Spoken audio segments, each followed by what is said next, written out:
सुनिएगा ध्यान से। कल हमने कॉन्सेप्ट नंबर 3 पढ़ा था, जो कॉन्सेप्ट किसके लिए था? एक्यूमुलेटेड प्रॉफिट्स के लिए था, रिजर्व्स के लिए था, एक्यूमुलेटेड लॉसेस के लिए था, डेफर्ड रेवेन्यू एक्सपेंडिचर के लिए था, जिसमें मैंने आपको सबसे पहले एक्यूमुलेटेड प्रॉफिट, लॉसेस और रिजर्व्स का ट्रीटमेंट बताया था। ठीक है, ठीक है। हमने उसके अंदर आपको क्या बताया था? एक्यूमुलेटेड प्रॉफिट्स, रिजर्व्स, इन सब के बारे में बताया था। उसमें मैंने आपको ट्रीटमेंट भी समझाए थे सबके। ठीक है,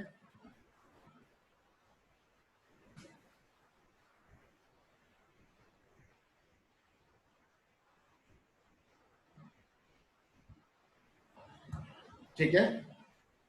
एक्यूमुलेटेड प्रॉफिट्स, लॉसेस, रिजर्व्स और डेफर्ड रेवेन्यू एक्सपेंडिचर में। उसके बाद में आ गया था आपके पास स्पेसिफिक रिजर्व को लेके, कि स्पेसिफिक रिजर्व्स क्या होते हैं, जिसके बारे में मैंने आपको बताया था 11th क्लास के अंदर। हमने प्रोविजन रिजर्व के चैप्टर में पढ़ा था कि स्पेसिफिक रिजर्व कौन से होते हैं और जनरल रिजर्व कौन से होते हैं। स्पेसिफिक रिजर्व के बारे में मैंने आपको बताया था कि ऐसे कोई भी रिजर्व्स जो किसी स्पेशल पर्पस के लिए बनाए जाते हैं उनको हम बोलते हैं स्पेसिफिक रिजर्व। ठीक है, कोई भी ऐसे रिजर्व जो किसी स्पेशल पर्पस के लिए बनाए जाते हैं उसको हम बोलते हैं क्या? Specific reserve. ठीक है, उसको हम स्पेसिफिक रिजर्व की कैटेगरी में रखते हैं। जैसे बिल्डिंग का रिजर्व होता है, ठीक है, जैसे डिबेंचर का रिजर्व होता है, कोई भी नाम जुड़ गया रिजर्व के आगे तो वो स्पेसिफिक बन जाता है। तो मैंने आपको बताया था यहाँ पर दो तरीके के स्पेसिफिक रिजर्व होते हैं पार्टनरशिप में। एक तो होता है वर्कमैन कंपनसेशन रिजर्व और एक होता है इन्वेस्टमेंट फ्लक्चुएशन रिजर्व। एक तो बताया था वर्कमैन कंपनसेशन रिजर्व और एक बताया था इन्वेस्टमेंट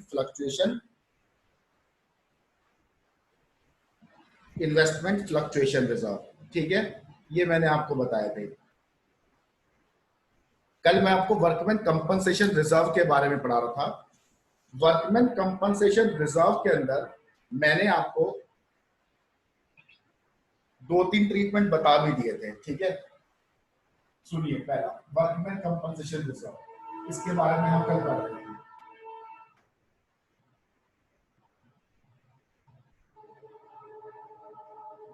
वर्कमैन कंपनसेशन रिजर्व, इसके बारे में कल हम पढ़ रहे थे। ठीक है, इस रिजर्व में होता क्या है? ये रिजर्व किस लिए बनता है? जो भी हमारे ऑर्गेनाइजेशन के अंदर एम्प्लॉइज, वर्कर्स काम कर रहे हैं, जो भी हमारे यहाँ पर एम्प्लॉइज और वर्कर्स काम कर रहे हैं, उनके लिए हम बनाते हैं कि उनके साथ कोई ऐसी घटना ना घट जाए जिनसे जिनके लिए हमें पैसा खर्च करना पड़े। जैसे कि हमारे यहाँ काम कर रहे हैं, कोई उनके साथ एक्सीडेंट हो गया तो उनके ऊपर खर्चा हमें करना पड़ेगा, वर्कर्स के ऊपर। तो उसके लिए हम वर्कमैन कंपनसेशन रिजर्व बनाते हैं। ये मैंने आपको कल बताया था। इसका मैंने पहला ट्रीटमेंट बताया था। इसमें मैंने कहा था कुछ केस होंगे। केस नंबर 1, केस फर्स्ट, मैंने क्या बताया था?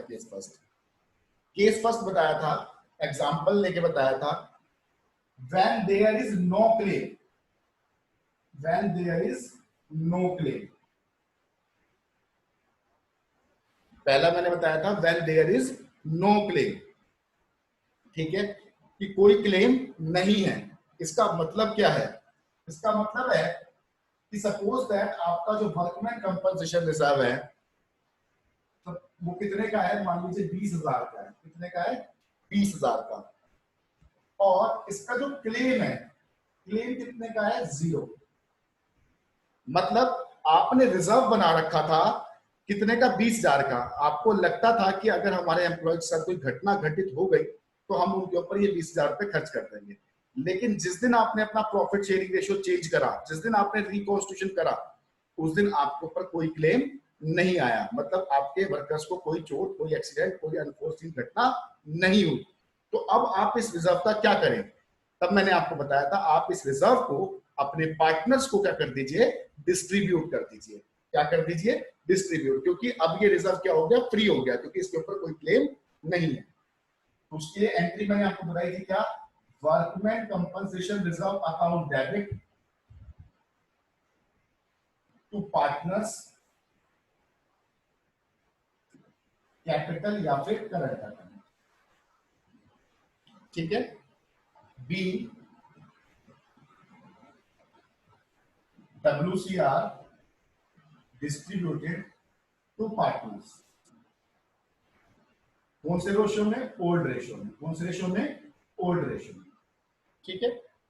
अगर वर्कमैन कंपनसेशन रिजर्व आपने बना रखा है और उसके ऊपर कोई क्लेम नहीं है, कोई आपके ऊपर क्लेम, कोई कंपनसेशन का क्लेम नहीं आ रखा, तो आपने क्या करना है? रेशियो चेंज होने पे उस रिजर्व को पार्टनर्स को डिस्ट्रीब्यूट कर देना है।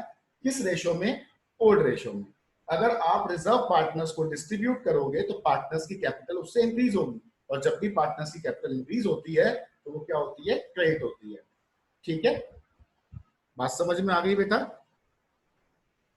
किसी को कोई डाउट तो नहीं है?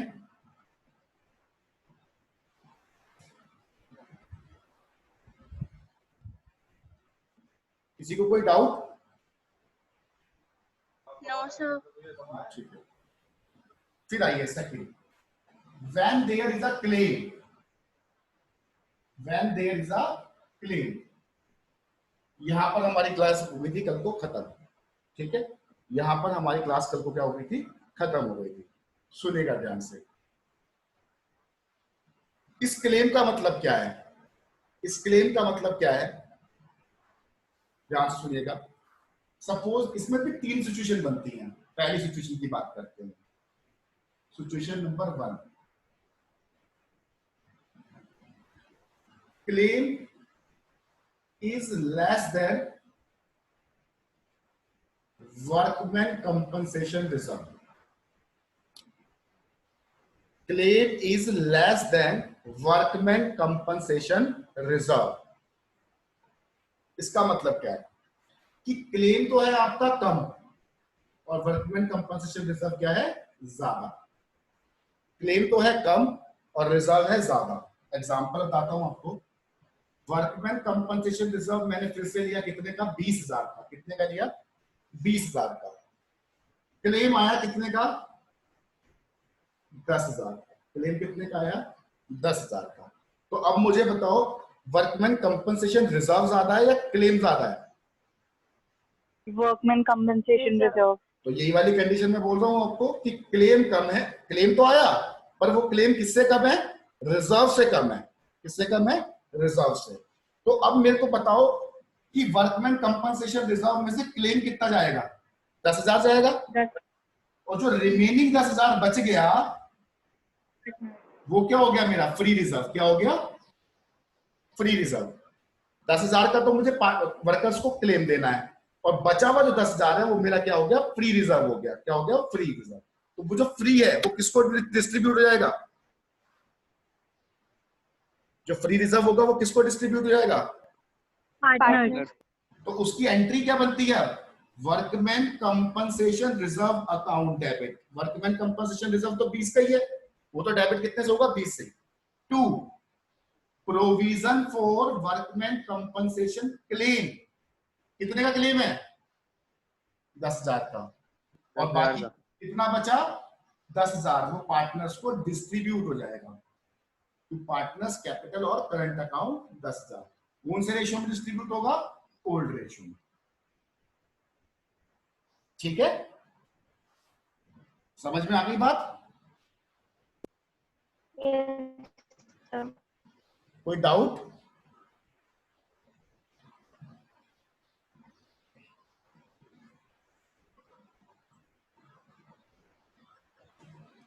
आइए अब बात करते हैं किसकी? सिचुएशन नंबर 2 की।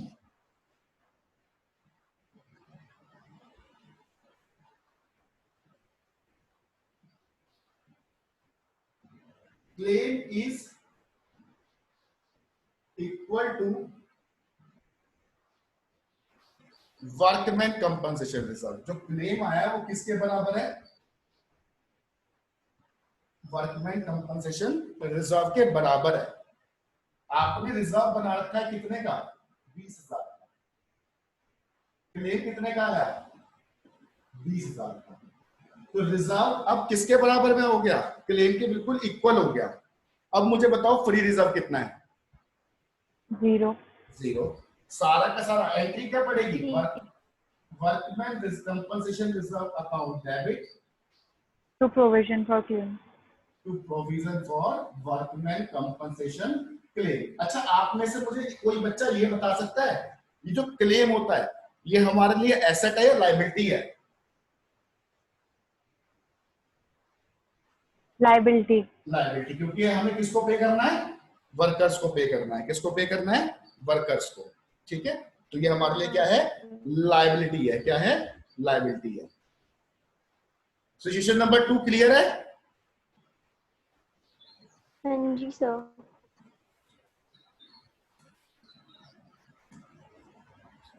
आइए सिचुएशन नंबर 3 देखिए।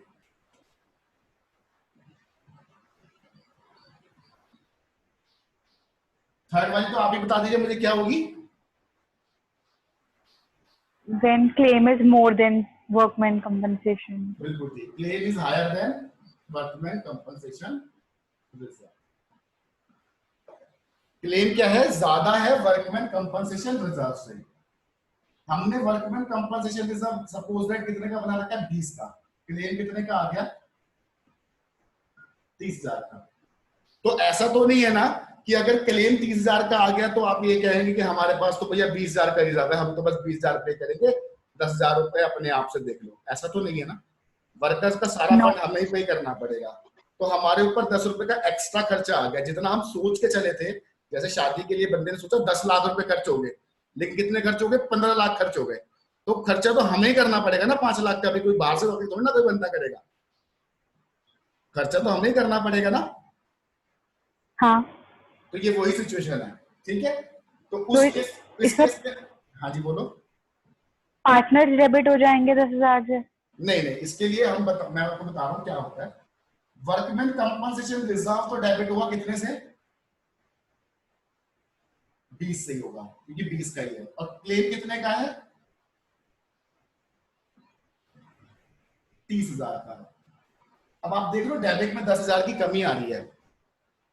डेबिट में 10,000 की कमी है, उस कमी को हम पूरा करते हैं अकाउंट से, जिसका नाम होता है क्या? Revaluation account. कौन सा अकाउंट होता है ये? Revaluation account. एक तरीके का प्रॉफिट एंड लॉस अकाउंट होता है, एक तरीके का प्रॉफिट एंड लॉस अकाउंट है। तो हमने करा, जो 10,000 का एक्स्ट्रा खर्चा आया वो एक तरीके से प्रॉफिट एंड लॉस अकाउंट में डेबिट कर दिया।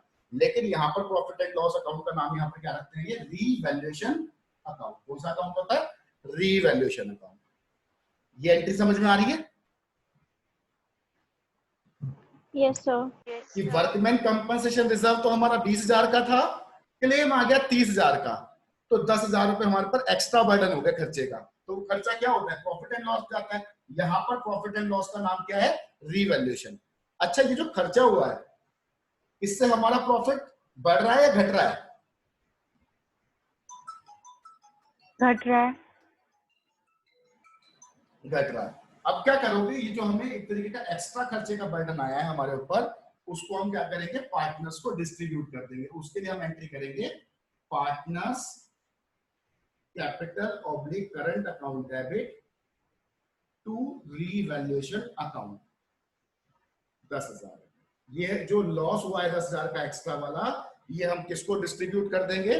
पार्टनर्स को डिस्ट्रीब्यूट कर देंगे। किस रेशियो में? ओल्ड रेशियो में। अभी अभी आपने मेरे को कहा था कि 10,000 रुपए आप पार्टनर से डेबिट कर लो। अगर आप ध्यान से देखो तो ये एंट्री भी वही सी हो रही है कुछ। रिवैल्यूएशन की जगह पे अगर रिवैल्यूएशन डेबिट हुआ और क्रेडिट हुआ, खत्म हो गया, तो पार्टनर्स डेबिट हो रहे हैं। लेकिन कभी भी इस केस में आप सिंगल एंट्री मत करना। कभी भी इस केस में सिंगल एंट्री मत करना, सारी गड़बड़ हो जाएगी।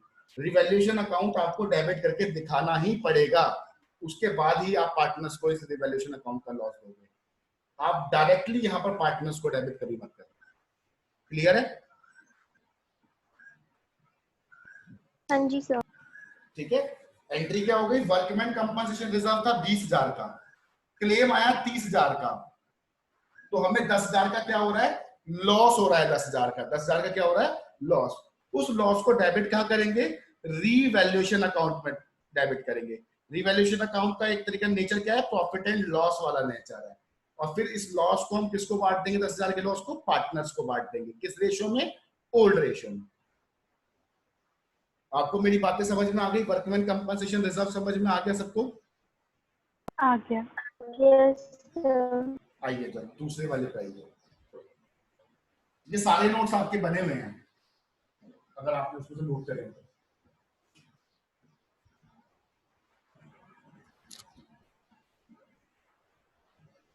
आइए अब हम बात करते हैं किसकी, इन्वेस्टमेंट फ्लक्चुएशन रिजर्व।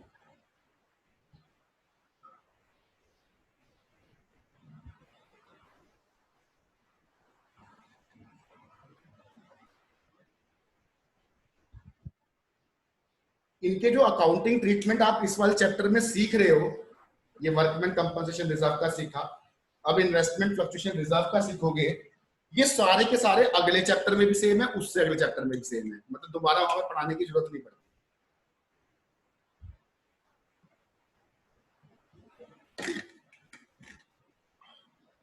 आने वाले दोनों चैप्टरों में सेम है। आइए, इन्वेस्टमेंट फ्लक्चुएशन रिजर्व होता क्या है? कल मैंने शायद थोड़ा सा इसके बारे में बताया था, कौन बताएगा मुझे? इसके बारे में मैंने कुछ बताया था कल को? सर इन्वेस्टमेंट के बारे में बताया था। इसके बारे में नहीं बताया था है? नहीं सर। सुनिए, अभी अभी एक बच्चे ने मेरे से पूछा था क्लास शुरू होने से पहले, शेयर मार्केट क्या होती है? शेयर मार्केट होती है जहां पर आप शेयर्स में पैसा इन्वेस्ट करते हो, और किस लिए इन्वेस्ट करते हो कि हमें थोड़ा बहुत प्रॉफिट हो सके, कुछ अर्निंग हो सके एक्स्ट्रा। ऐसे ही ऑर्गेनाइजेशंस के पास जब सरप्लस मनी होती है, जब उनके पास सरप्लस पैसा होता है, तो वो ऑर्गेनाइजेशंस क्या करती हैं? पैसा इन्वेस्ट करती हैं किसके अंदर? दूसरी ऑर्गेनाइजेशंस के शेयर्स में, डिबेंचर्स में, बॉन्ड्स में, म्यूचुअल फंड्स में, इन्हें पैसा इन्वेस्ट करती है। उसको हम बोलते हैं इन्वेस्टमेंट करना। क्या बोल करते हैं? इन्वेस्टमेंट करना। ठीक है। अब आपको पता है शेयर मार्केट घटती बढ़ती रहती है, आपने सुना होगा शेयर मार्केट के रेट, शेयर मार्केट गिर गई, शेयर मार्केट ऊपर पहुंच गई, सुना होगा ऐसा? Yes, sir. ठीक है। तो उसका गिरना और बढ़ना का मतलब होता है कि आपके शेयर के प्राइसेस घट गए या फिर बढ़ गए। शेयर के प्राइसेस घटना और बढ़ना होता है उसका मतलब। अब सारी की सारी ऑर्गेनाइजेशन क्या करती हैं? एक रिजर्व बनाती हैं, इन्वेस्टमेंट फ्लक्चुएशन रिजर्व, जो कि इसके नाम से ही पता लग रहा है कि इन्वेस्टमेंट में फ्लक्चुएशन होने के कारण वाला रिजर्व। कि इन्वेस्टमेंट में अगर कोई फ्लक्चुएशन होती है, फ्लक्चुएशन का मतलब होता है बढ़ना या घटना, ठीक है, तो उसके लिए हमने पहले से ही क्या कर रखी है? प्रिपरेशन कर रखी है। क्या कर रखी है? प्रिपरेशन। कि हमने पहले से उसके लिए रिजर्व क्रिएट कर रखा है बचने के लिए उससे। ठीक है। तो इन्वेस्टमेंट फ्लक्चुएशन रिजर्व बनाया जाता है किसके लिए? इन्वेस्टमेंट के प्राइसेस में फ्लक्चुएशन आने की वजह से जो उससे होने वाला लॉस है, उसके लिए पहले से तैयारी करके रखते हैं। किसके थ्रू? इन्वेस्टमेंट फ्लक्चुएशन रिजर्व के थ्रू। आपको पता, समझ में आ गया इन्वेस्टमेंट फ्लक्चुएशन रिजर्व किस लिए बनाया जाता है, क्या होता है? आगे सर। ठीक है। अब हम इसमें जिस दिन प्रॉफिट शेयरिंग रेशियो चेंज होगा, जिस दिन आपका रिकॉन्स्टिट्यूशन होगा, उस दिन अगर आपकी बुक्स में ये रिजर्व है जिसका नाम है इन्वेस्टमेंट फ्लक्चुएशन रिजर्व, तो आप इसका क्या ट्रीटमेंट करेंगे वो हमें यहां पर सीखना है। आइए सीखते हैं। केस फर्स्ट, व्हेन बीवी, मतलब बीवी का मतलब यहां पर book value, when book value and MV मतलब market value of investment is same। अगर बुक वैल्यू इन्वेस्टमेंट की और मार्केट वैल्यू सेम होती है तब क्या ट्रीटमेंट होगा? क्या होती है? सुनो, बुक वैल्यू ऑफ इन्वेस्टमेंट, मैंने एग्जांपल लिया, बुक वैल्यू ऑफ इन्वेस्टमेंट कितनी है? Suppose that 1 lakh. Market value of investment कितनी है? वो भी है 1 लाख। तो ये क्या है, दोनों में क्या फर्क है? बुक वैल्यू तो बेटा वो वैल्यू है जिसपे आपने इन्वेस्टमेंट खरीदी थी। बुक वैल्यू का मतलब होता है जो आपकी बुक्स में लिखी हुई है इन्वेस्टमेंट की वैल्यू। बुक में हम कौन सी वैल्यू लिखते हैं? जिसपे हम उसको एक्वायर करते हैं इन्वेस्टमेंट को। तो मान लीजिए आपकी इन्वेस्टमेंट आपने परचेज की थी कितने की? 1 लाख की। कितने की परचेज की थी? 1 लाख की। आज आपने उसका मार्केट वैल्यू देखा इन्वेस्टमेंट का, तो वो भी कितना है, 1 लाख ही है। वो भी कितना है, 1 लाख ही है। मतलब आपने कोई प्रॉपर्टी खरीदी आज से 5 साल पहले, कितने की, 5 लाख रुपए की। आज आप 5 साल बाद मार्केट में निकले, उसके रेट प्राइस देखने के लिए कितने हैं, तो वो भी कितने हैं, सपोज दैट 5 लाख ही हैं। तो मार्केट वैल्यू और बुक वैल्यू क्या हो गई, सेम हो गई। इतनी बात समझ में आई? हाँ जी सर। इन्वेस्टमेंट फ्लक्चुएशन रिजर्व आप बना के चले थे, सपोज दैट कितने का,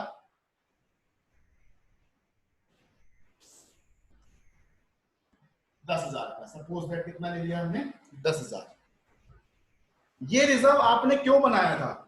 ये रिजर्व आपने बनाया था कि कहीं अगर मेरी इन्वेस्टमेंट की मार्केट वैल्यू कम हो जाए तो मैं उसको किससे संभालूंगा, इस रिजर्व से संभालूंगा। ठीक है, उसके लिए मैंने पहले से क्या कर ली थी, प्रिपरेशन कर ली थी।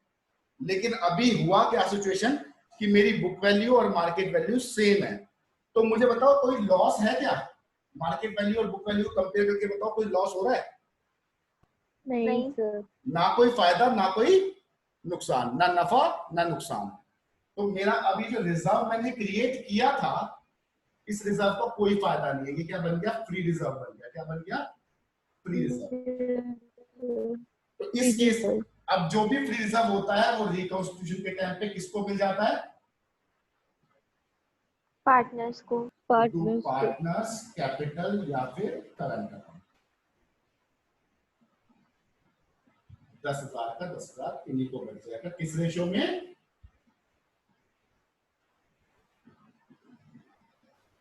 ओल्ड रेशो में। केस फर्स्ट समझ में आया? आ गया सर। सबको आ गया? हर्ष भैया कुछ समझ में आ रहा है? हाँ सर आ गया। हर्ष भैया, हर्ष आ भैया रहा समझ में?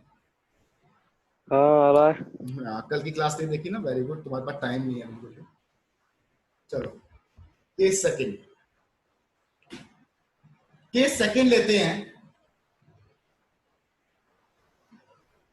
When market value of investment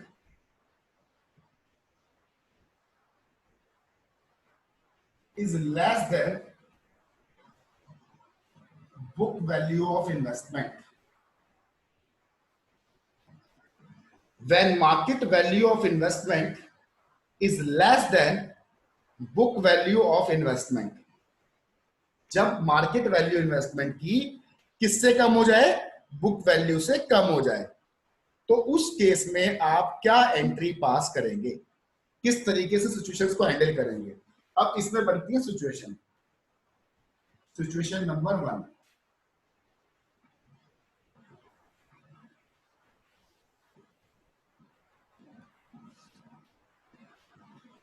पहली होती है डाउनफॉल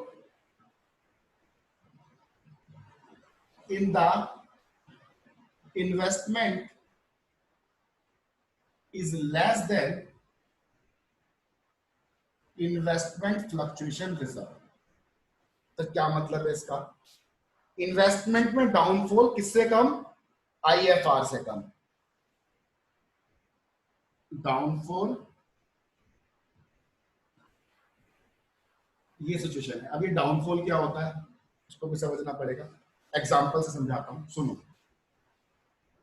सपोज दैट इन्वेस्टमेंट की बुक वैल्यू, इन्वेस्टमेंट की बुक वैल्यू कितनी है, 1 लाख। इन्वेस्टमेंट की बुक वैल्यू कितनी है, 1 लाख। मार्केट वैल्यू कितनी है,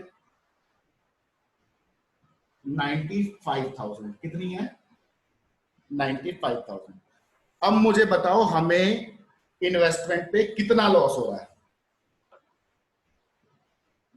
5,000।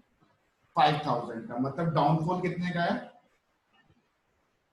5,000। 5,000 का। ठीक है, डाउनफॉल कितने का है, 5,000 का। अब मैंने IFR बना रखा है कितने का, 10,000 का। IFR कितने का बना रखा है मैंने? 10,000 का। बुक वैल्यू जो है इन्वेस्टमेंट की वो कितनी है? 1 लाख। मार्केट वैल्यू कितनी है? 95,000। तो मुझे लॉस कितना हो रहा है इन्वेस्टमेंट पे? 5,000 का। कितने का लॉस हो रहा है?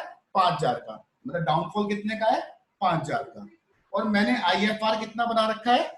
10,000 का। तो मुझे अब इसकी एंट्री पास करनी है। आइए इसकी एंट्री पास करते हैं।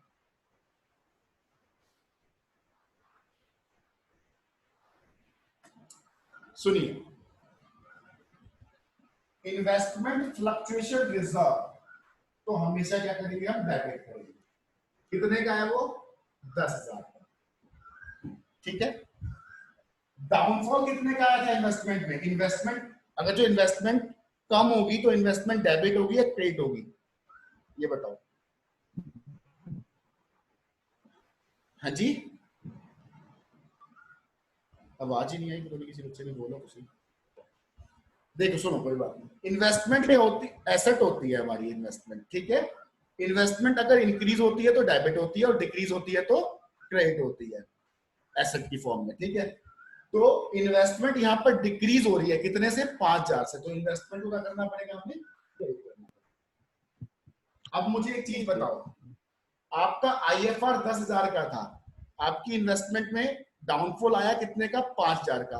अभी आपका फ्री रिजर्व कितना बचा?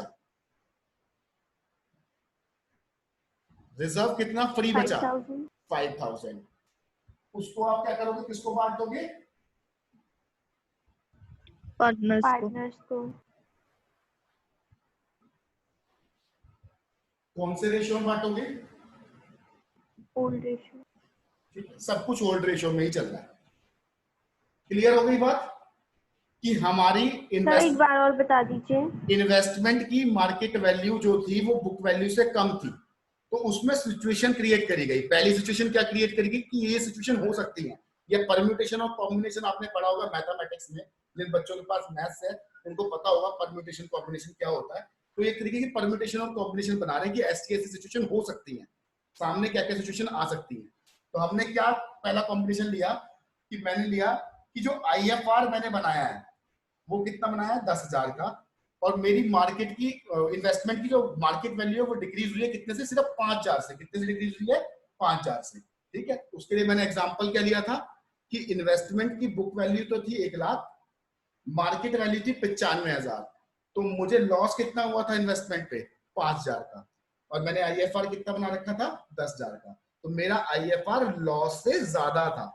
उस केस में मेरे पास जनरल एंट्री जब मैं करने लगा तो IFR 10,000 था, लॉस रिकॉर्ड हुआ इन्वेस्टमेंट का कितना? 5,000। बाकी जो 5,000 का रिजर्व बचा वो मैंने किसको डिस्ट्रीब्यूट कर दिया? पार्टनर्स को डिस्ट्रीब्यूट कर दिया। ठीक है। Okay sir. Situation number 2।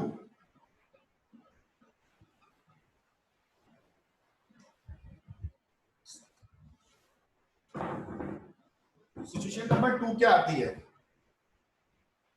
Downfall in the investment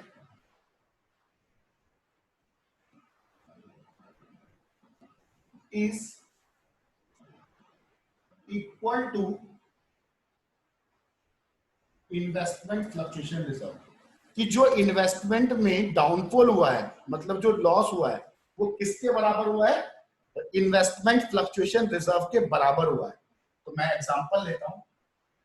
book value of investment कितनी है? सपोज दैट 1 लाख ही है। मार्केट वैल्यू ऑफ इन्वेस्टमेंट कितनी है? 90,000। तो डाउनफॉल बताएंगे कितना हुआ है? 10,000। 10,000। और मैंने IFR भी कितना बना रखा है? तो इस सिचुएशन में 10,000। डाउनफॉल किसके बराबर हो गया? IFR। IFR के। IFR। ठीक है। अब इस केस में जनरल एंट्री क्या होगी? इस केस में जनरल एंट्री क्या होगी? Investment fluctuation reserve. बताइए बताइए। IFR account debit to investment 10,000। बिल्कुल ठीक, हमारे पास फ्री रिजर्व 0 है इसका, सारा का सारा रिजर्व कहां पर यूज हो गया, इन्वेस्टमेंट के डाउनफॉल पर यूज हो गया। ठीक है, हाँ जी सर। क्लियर है ये वाला सिचुएशन भी? किसी को कोई डाउट हो तो बताओ।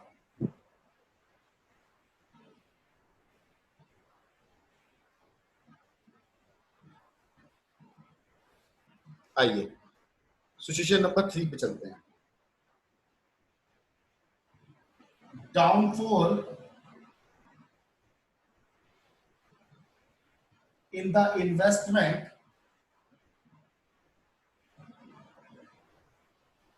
is higher than investment fluctuation reserve. Investment में जो डाउनफॉल है वो ज्यादा है किससे, इन्वेस्टमेंट फ्लक्चुएशन रिजर्व से। लेते हैं example, book value of investment कितनी है, 1 lakh. Market value of investment कितनी है, सपोज दैट 85,000। डाउनफॉल बताओगे कितना हुआ, 15,000। 15,000। इन्वेस्टमेंट फ्लक्चुएशन रिजर्व मैंने बना रखा है कितने का, 10,000।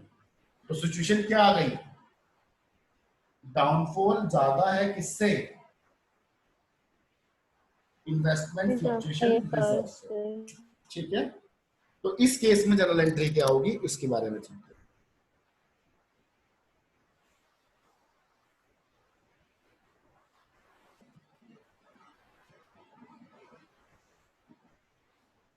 देखिए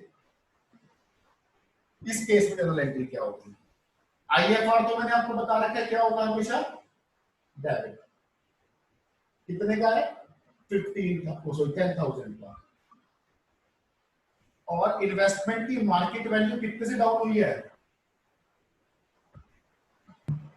15,000।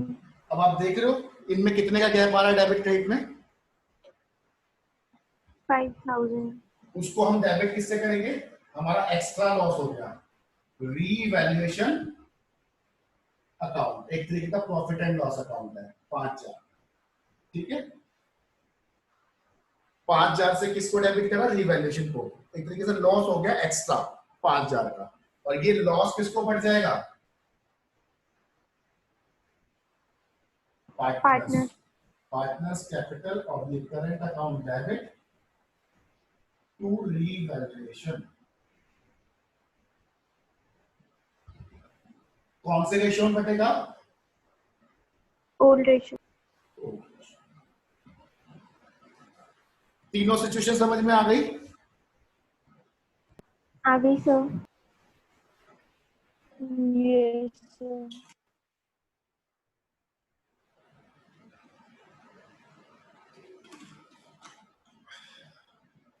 आइए इसमें एक केस हो रहा है इन्वेस्टमेंट फ्लक्चुएशन रिजर्व में, case number 3।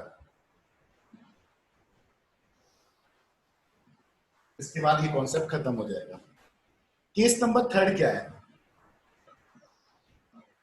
when market value of investment is higher than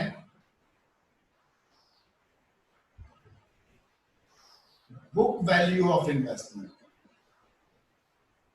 investment की मार्केट वैल्यू ज्यादा है किससे, बुक वैल्यू ऑफ इन्वेस्टमेंट से। सुनिए एग्जांपल के तौर पे book value of investment suppose that कितनी है, 1 lakh. Market value of investment कितनी है, 1,10,000। अब हमें बताओ डाउनफॉल है या फिर गेन हुआ है, सर गेन हुआ है। गेन हुआ है, गेन कितने का हुआ है, 10,000। 10,000। और मैंने आईएफआर क्रिएट कर रखा था, वही बना रखा था पहले से ही, कितने का, 10,000। देखो आईएफआर का इस्तेमाल तो तब होता है जब लॉस हो रहा हो, यहां पर हमें क्या हो गया, गेन हो गया। तो आईएफआर तो अपने आप में क्या हो गया, फ्री हो गया। क्या हो गया, फ्री। ये तो इजिली किसको बढ़ सकता है? पार्टनर्स को बढ़ सकता है। तो आइए इसकी एंट्री करते हैं कैसे करनी है। आपकी इन्वेस्टमेंट की वैल्यू कितने से बढ़ी है? 10,000. इन्वेस्टमेंट इंक्रीज होगी तो डेबिट होगी या क्रेडिट होगी? Credit. क्रेडिट होगी। अभी तो बताया था एसेट बढ़ती है तो डेबिट होती है। अब तक क्रेडिट करते आ रहे थे जब घट रही Okay, sir. थी। इन्वेस्टमेंट अकाउंट डेबिट कितने से? 10,000 से। 2 कौन से अकाउंट से होगा? Revaluation account. गेन और लॉस दोनों के दोनों कहां जाते हैं? रीवैल्यूएशन अकाउंट में। ठीक है, ये हमारी इन्वेस्टमेंट क्या हो गई? इंक्रीज हो गई। कितने से? 10,000 से। अब ये जो फायदा हुआ है हमें, ये किसको बढ़ेगा? पार्टनर्स को। और ये जो रिजर्व है ये भी किसको बढ़ेगा? पार्टनर्स को। तो उसके लिए एंट्री क्या करेंगे? पार्टनर्स को। IFR account debit 10,000, revaluation account debit 10,000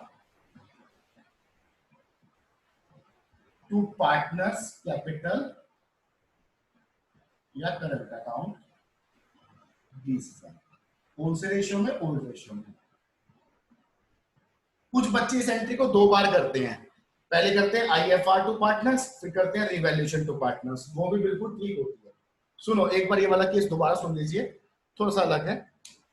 अगर हमारे इन्वेस्टमेंट की मार्केट वैल्यू किससे ज्यादा हो जाए? बुक वैल्यू से। इन्वेस्टमेंट की बुक वैल्यू से ज्यादा हो जाए क्या? मार्केट वैल्यू किसकी? इन्वेस्टमेंट की। तो उस केस में हम किस तरीके से ट्रीटमेंट करेंगे? उसके लिए मैंने एग्जांपल लिया। मैं लिया कि इन्वेस्टमेंट की बुक वैल्यू हमने खरीदी थी इन्वेस्टमेंट 1 लाख की। आज की डेट में इन्वेस्टमेंट की मार्केट वैल्यू कितनी है? 1,10,000। तो हमें फायदा हुआ कितने का? 10,000 रुपए का। और जो मैंने IFR बना रखा था वो भी कितने का बना रखा था? 10,000 का। ठीक है, IFR का इस्तेमाल तब होता है जब डाउनफॉल हो, वरना वो क्या हो जाता है? फ्री हो जाता है। ठीक है, तो अब इसकी हमें अकाउंटिंग ट्रीटमेंट करनी थी। पहले मैंने एंट्री करी किसकी? इन्वेस्टमेंट को इंक्रीज करने की। इन्वेस्टमेंट इंक्रीज हुई है कितने से? 10,000 से। इंक्रीज हो या डिक्रीज हो, किससे करते हैं? रीवैल्यूएशन अकाउंट से। किससे करते हैं? रीवैल्यूएशन अकाउंट से। तो इन्वेस्टमेंट की मार्केट वैल्यू कितनी हुई है? 10,000 से इंक्रीज हुई है। तो ये हमें फायदा हुआ है 10,000 का। कितने का फायदा हुआ है? 10,000 का। ये 10,000 का फायदा किसको बटेगा? पार्टनर्स को। और ये IFR भी किसको बटना है? पार्टनर्स को। चाहे तो आप 2 एंट्री कर लीजिए, IFR टू पार्टनर्स फिर रिवैल्यूएशन टू पार्टनर्स, या दोनों को एक साथ कर दीजिए कंबाइन। IFR 10,000 का था और फायदा हुआ अलग से 10,000 का। टोटल मिला के हमारे पास 20,000 रुपए पड़े हुए हैं। किसको बांट देंगे हम? पार्टनर्स को बांट देंगे। कौन से रेशियो में बांट देंगे? ओल्ड रेशियो में बांट देंगे। क्लियर है सबको? हाँ जी सर. कोई भी आज वाली क्लास को लेकर कोई डाउट हो?